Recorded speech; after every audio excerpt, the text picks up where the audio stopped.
வணக்கம் மேசராசி நண்பர்களே.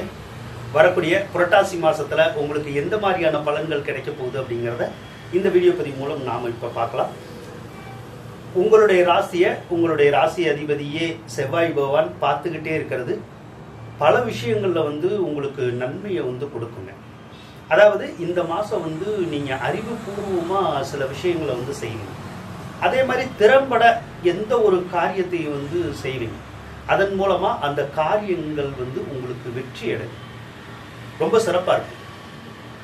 நீண்ட நாள் நடக்காத காரியங்களை கூட இப்ப நடத்தணும்னு நினைப்பு வரும். தாராளமா நடத்தலாம். அந்த காரியங்கள் கண்டிப்பா வெற்றி பெறக்கூடிய ஒரு யோகம் இந்த மாசம் உங்களுக்கு இருக்கும். அது உங்க வீட்டுல யாருக்காவது திருமண முயற்சியா இருந்தாலும் சரிதான், வேலை வாய்ப்பு முயற்சியா இருந்தாலும் சரிதான், அது வெற்றி அடையும் அப்படிங்கிற மாதிரிதான் இந்த மாசத்துல உங்களுக்கு இருக்கு. பொதுவா செவ்வாய் 7ல இருந்தா செவ்வாய் தோஷமானா செவ்வாய் தோஷம் தான். இந்த செவ்வாய் தோஷம் என்ன செய்யும்னா, இப்போதைக்கு உங்களுக்கு இந்த கணவன் மனைவிக்குள்ள மட்டும் ஏதாவது ஒரு வகையில கொஞ்சம் கருத்து வேறுபாடுகளை உருவாக்கும். ஏதோ ஒரு வகையில ஒரு சண்டை சச்சரவை உருவாக்கலாம். அதாவது பொதுவா பொருளாதார விஷயம் இருக்குன்னு வச்சுக்கோங்க. இதை ஏன் அங்க கொடுத்தீங்க, இல்ல இதை ஏன் கொடுக்கல அப்படிங்கிற மாதிரி எல்லாம் ஒரு சில வீட்டுல பிரச்சனைகள் வரும்.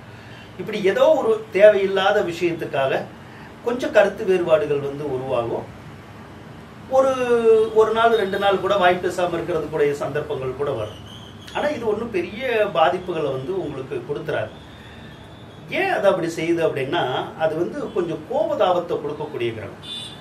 அப்போ உங்களுக்கோ உங்களுடைய கணவன் அல்லது மனைவிக்கோ நிறைய கோபதாபம் வரும். அதனால அந்த கருத்து வேறுபாடுகளும் சின்ன சின்ன அந்த சண்டை சச்சரவுகளும் வரும். அவ்வளவுதான். அதே நேரத்துல ஏற்கனவே கணவன் மனைவி சண்டை போட்டு ஒரு சிலர் எல்லாம் பிரிஞ்சு இருந்திருப்பாங்க, வாய் பேசாம இருந்திருப்பாங்க. அவங்க எல்லாம் கூட இப்ப மறுபடியும் சேர்றதுக்குடைய சந்தர்ப்பங்கள் இருக்கும். மீண்டும் இணைந்து வாய் பேசி நல்லபடியா வாழ்க்கை நடத்தக்கூடிய யோகமும் அந்த செவ்வாயே கொடுக்கும்.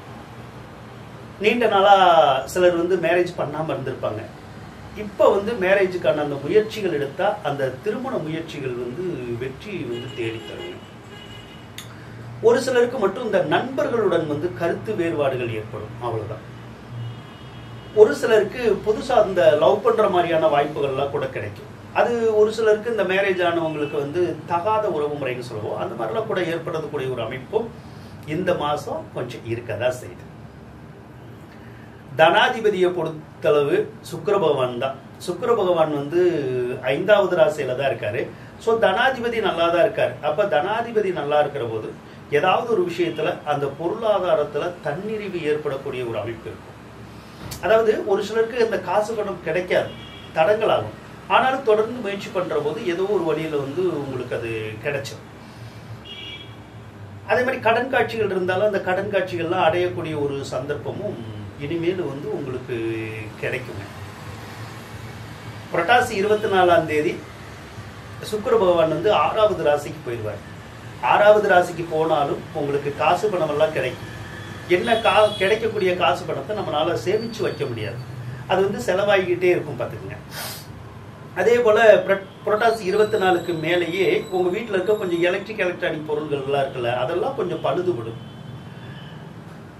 புத்திர பாக்கியம் இல்லாதவங்களுக்கு புத்திர பாக்கியம் ஏற்படக்கூடிய அமைப்பு இப்ப இருக்கு. இப்ப நீண்ட நாளா ஒரு சிலர் எல்லாம் புத்திர பாக்கியம் இல்லாம இருப்பாங்க.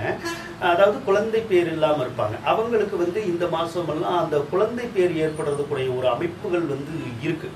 அதே போல சூரியன் 6வது ராசிக்கு போயிடுவார். அப்ப சூரியன் 6வது ராசிக்கு போறதுனால ஏற்கனவே கன்சீவா இருக்காங்கன்னு வச்சுக்கோங்க, கர்ப்பமா இருக்காங்க அப்படின்னா அவங்க கொஞ்சம் கவனமா இருக்கணும். ஏன்னா ஒரு சிலருக்கு அபார்ட் ஆகக்கூடிய ஒரு சந்தர்ப்ப சூழ்நிலை கூட இந்த மாசத்துல கொஞ்சம் இருக்கும். அது ஏன் அபார்ட் ஆகும்னா, சூரியன் 6வது இடத்துல இருந்தாலே உங்களுக்கு உடம்புல சூடு அதிகரிக்கும். அதனால சூட்டுனால வரக்கூடிய நோய்கள் வரலாம். இப்ப உதாரணத்துக்கு இந்த தலைவலி, கண்ணு வலி, அதுபோக வயிற்று வலி, வயிற்று கடுப்பு வர்றது. ஸோ இந்த மாதிரி ஹீட்டுனால ஏதாவது ஒரு சில தொந்தரவுகள் கூட வரலாம். அதனால கூட அந்த கர்ப்பத்துக்கு தொந்தரவு இருக்கலாம். அதனால அந்த கர்ப்பஸ்திரிகள் மட்டும் கொஞ்சம் கவனமா இருக்கிறது நல்லதுங்க. ஒரு சிலருக்கு வந்து ஸ்கின் அலர்ஜி அல்லது நரம்பு சம்பந்தப்பட்ட நோய்கள் கூட வரலாம். இது வந்து உங்களுக்கு வரலைன்னா கூட உங்க வீட்டில் இருக்க வேற ஒரு சிலருக்கு வரதுக்கூடிய சந்தர்ப்பங்கள் வந்து கொஞ்சம் இருக்கும். சனி பகவானை பொறுத்தளவுக்கு உங்களுக்கு நல்லா இருக்கான்னா, சனி பகவானை பொறுத்தளவுக்கு நல்லா தான் இருக்கு. 11வது ராசியில தான் இருக்கு. சனி நல்லா இருந்தா யாருக்கு நல்லா இருக்கும் அப்படின்னா, மேசராசிக்காரவங்களுக்கு, இரும்பு சம்பந்தப்பட்ட துறையில் இருக்கவங்களுக்கு எல்லாத்துக்குமே நல்லா இருக்கும். ஃபைனான்ஸ் துறையில் இருக்கிறவங்களுக்கு ரொம்ப நல்லா இருக்கும். அதே மாதிரி இந்த பலசரக்கு கடை வச்சிருக்கவங்க, இரும்பு சம்பந்தப்பட்ட கடைகள் அந்த மாதிரிலாம் வச்சிருக்காங்கல்ல, அவங்களுக்கெல்லாம் நல்லா இருக்கும். அதே மாதிரி இந்த வண்டி வாகனம் சம்பந்தப்பட்ட துறையில் இருப்பாங்க சிலர், அவங்களுக்கு நல்லா இருக்கும். கல் மண் விற்பனை தொடர்பான துறைகளில் சிலர் வேலை செய்யலாம், அல்லது அதை தொழிலாவே கூட பண்ணலாம். அவங்களுக்கெல்லாம் கூட நல்லா இருக்கும். அதே மாதிரி ஆயில் சம்பந்தப்பட்ட துறைகள், எண்ணெய் இருக்கு இல்லையா, இப்போ பெட்ரோலு, மற்றபடி நல்லெண்ணெய் கல்லெண்ணெய் இதெல்லாம் இருக்கு இல்லையா, அந்த மாதிரியான துறையில் விற்பனை துறையில் இருக்கிறவங்களுக்கும் நல்ல யோகத்தை வந்து கண்டிப்பாக கொடுக்குங்க அந்த சனி பகவான். அதே மாதிரி சனி பகவான் 11வது ராசியில் இருக்கிறது. சிலருக்கு வந்து அந்த ஏற்கனவே கல்யாணம் ஆகியிருக்கும், அவங்களுக்கு வந்து கல்யாணம் ஆனவங்களுக்கு ஏதாவது ஒரு வகையில் கொஞ்சம் நிம்மதி இல்லாத மாதிரியே தெரியும். ஏன்னா ராகு வேற இப்போ 11ல் வந்துருச்சுல, அப்போ அவங்களுக்குள்ள கூட ஏதாவது கொஞ்சம் கருத்து வேறுபாடுகள் வந்து வந்துகிட்டு இருக்கும். அதே போல சனி பகவான் வந்து 11வது ராசியில இருக்கிறதுனாலயே 2ஆம் தாரமா கல்யாணம் பண்ணணும்னு யாராவது நினைச்சுக்கிட்டு இருந்தா அவங்களுக்கு அந்த நினைப்பு வந்து ஈடேறக்கூடிய ஒரு அம்சமும் இந்த மாசத்துல வந்து இருக்கதாங்க செய்யுது. குரு பகவான் வேற புரட்டாசி 22ஆம் தேதி கடகராசிக்கு வந்து அதிசாரமா வந்து போவார். அந்த அதிசாரமா போறது நல்லதா அப்படின்னு கேட்டீங்கன்னா ரொம்ப நல்லதுன்னு சொல்ல முடியாது. என்ன, கொஞ்சம் செலவுகள் வந்து அதிகரிக்கும். எந்த விஷயத்துல செலவுகள் வரும் அப்படின்னா, பொதுவா நம்ம வச்சிருக்கோம்ல சொத்து, அந்த சொத்துக்கள் சம்பந்தப்பட்ட வழியில வந்து செலவழியும். ஒரு சிலருக்கு வந்து சொத்துக்கள் வாங்கலாம், வாங்குறனால வந்து காசு பணம் செலவழியும். ஒரு சிலருக்கு வந்து நீண்ட நாளா சொத்துக்கள் விற்காம இருந்திருக்கும், விற்கணும்னு நினைச்சுக்கிட்டே இருந்திருப்போம், ஆனா அது வந்து வித்திருந்திருக்காது. இப்ப வந்து ட்ரை பண்ணோம்னா அந்த சொத்து விற்கிறதுக்குடைய சந்தர்ப்பம் இருக்கு. அதனால அந்த மாதிரி எண்ணம் உள்ளவங்க நீங்க முயற்சி பண்ணலாம். ஒரு சிலருக்கு வீடு கட்டணுங்கிற எண்ணங்கள் கூட வரும். தாராளமா வீடு கட்டணும்னா கட்டலாம், அதுக்குடைய சந்தர்ப்பங்கள் உங்களுக்கு இருக்குங்கிற பட்சத்துல நீங்க செய்யலாம். கண்டிப்பா அந்த எண்ணம் வந்து உங்களுக்கு ஈடேறும். ஒரு சிலருக்கு இந்த வண்டி வாகனத்தின் மூலமா செலவுகள் ஏற்படும். வண்டி வாகனத்தின் மூலமான ஏற்கனவே வண்டி வாகனங்கள் ஏதாவது வச்சிருந்தோம்னா அடிக்கடி பழுதுபடும், அதை ரிப்பேர் பண்ண வேண்டியது வரும், அந்த மாதிரியான சூழ்நிலைகள் இருக்கும். அல்லது ஏதோ ஒரு சொத்துக்களை வந்து பராமரிக்கிறதுக்காக கூட நமக்கு செலவுகள் வந்து கொஞ்சம் ஏற்படலாம். ஒரு சிலருக்கு வண்டி வாகனங்கள் கூட வாங்குறதுக்குடைய சந்தர்ப்பமும் இந்த மாசத்துல வந்து இருக்கதா செய்யும். ஸோ இந்த மாதிரி சொத்து சம்பந்தப்பட்ட வழியில மட்டும் கொஞ்சம் நிறைய செலவுகள் வரும். அதே நேரத்துல இந்த பகையான உறவுகள் இருக்குல்ல, அந்த பகையான உறவுகள் கூட மீண்டும் வந்து ஒன்று சேரக்கூடிய காலம் இது. அதனால இந்த குரு அதிசாரத்துல கொஞ்சம் விரைய செலவு மட்டும்தான் ஏற்படும். எவ்வளவு நாளைக்குன்னா, புரட்டாசி மாசம் மட்டும் இல்ல, புரட்டாசி, ஐப்பசி, கார்த்திகை அந்த 3 மாசமே அப்படிதான் இருக்கும். அதுக்கப்புறம் மறுபடியும் குரு பகவான் மேல வந்துருவார் மிதுன ராசி.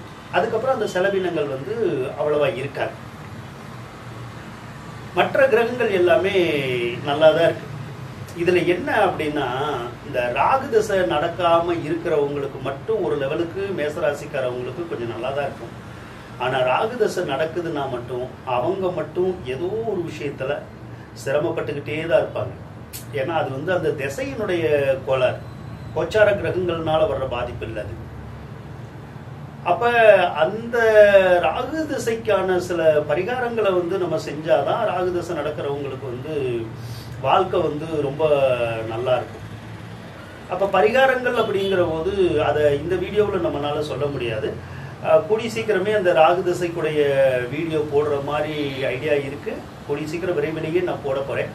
அதுல வந்து ராகு திசைக்கான அத்தனை பலன்களையுமே உங்களுக்கு சொல்லியிருப்பேன். ஸோ அதை நீங்க எதிர்பார்க்கலாம். அதை அந்த வீடியோஸை வந்து நீங்க பார்க்குற போது கண்டிப்பா உங்களுக்கு நிறைய விஷயங்கள் புரியும். உங்களுடைய வாழ்க்கையை மாத்திக்கிறதுக்கான சூழ்நிலைகளும் அதுல நல்லா தெரியும். அதை நீங்க ஃபாலோ பண்ணீங்கன்னா கண்டிப்பா புரியும். அது போக கண்டிப்பா இந்த வீடியோவை ஸ்கிப் பண்ணாம பாருங்க. அப்படின்னா தான் அந்த ராகு திசையினுடைய வீடியோவெல்லாம் நல்லா புரியும். அதே மாதிரி தயவு செய்து சப்ஸ்கிரைப் பண்ணாதவங்க சப்ஸ்கிரைப் பண்ணி வச்சுக்கோங்க.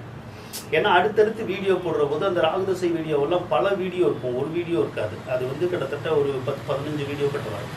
அப்படிங்கிற போது தொடர்ந்து நீங்கள் சப்ஸ்கிரைப் பண்ணி வச்சுருந்தீங்கன்னாக்கா அந்த நோட்டிஃபிகேஷன் வரும். ஸோ அந்த நோட்டிஃபிகேஷன் வரும்போது அந்த வீடியோவை நீங்கள் பார்க்கலாம். அப்படி தொடர்ந்து ஒரு வீடியோவை கூட விடாமல் நீங்கள் பார்க்குற போது தான் அந்த ராகுதசையினுடைய முழு பலன்களுமே உங்களுக்கு தெரியும். அப்படி இல்லை அப்படின்னா ஒரு வீடியோவாக பார்த்துக்கிட்டு இருந்தீங்கன்னா அது சரியாக புரியாது. முதல்ல ஒரு வீடியோவை பார்ப்போம், அதுக்கப்புறம் அந்த லைன் படி வர்ற வீடியோவை பார்க்க மாட்டோம், வேற வேற வீடியோவை பார்த்து கொஞ்சம் குழப்பமாயிடும். அதனால சப்ஸ்கிரைப் பண்ணி வச்சுக்கோங்க, அது உங்களுக்கு நல்லது. அதே மாதிரி அடுத்து என்னோட வீடியோவை யாரெல்லாம் சப்ஸ்கிரைப் பண்ணி வைக்கிறீங்களோ அவங்க வந்து தாராளமாக ஏதாவது ஒரு கேள்வி மட்டும் நீங்கள் கமெண்ட் பாக்ஸ்லேயே கேள்வி கேட்கலாம். அதுக்கு நான் கண்டிப்பாக வந்து உங்களுக்கு ரிப்ளை பண்ணுவேன். நிறையா கேள்வி கேட்கக்கூடாது, ஏன்னா நிறையா கேள்வி கேட்டால் என்னால் அவ்வளோ இதுக்கு பதில் சொல்ல முடியாது. ஏதாவது ஒரு கேள்வி, முக்கியமான கேள்வி கேட்கலாம். அப்படி நீங்கள் கேள்வி கேட்குற போது கமெண்ட் பாக்ஸில் மறக்காமல் உங்களுடைய பிறந்த தேதி, மாதம், வருஷம், பிறந்த நேரம், பிறந்த ஊர் பேர் கண்டிப்பாக போட்டுருங்க. அப்படி போட்டுட்டு நீங்கள் கமெண்ட் பண்ணுங்கள், கண்டிப்பாக நான் உங்களுக்கு ரிப்ளை பண்ணுவேன். அதே மாதிரி உங்களுக்கு இந்த வீடியோ பிடிச்சிருந்தா லைக் பண்ணுங்கள், ஷேர் பண்ணுங்கள். நன்றி நண்பர்களே.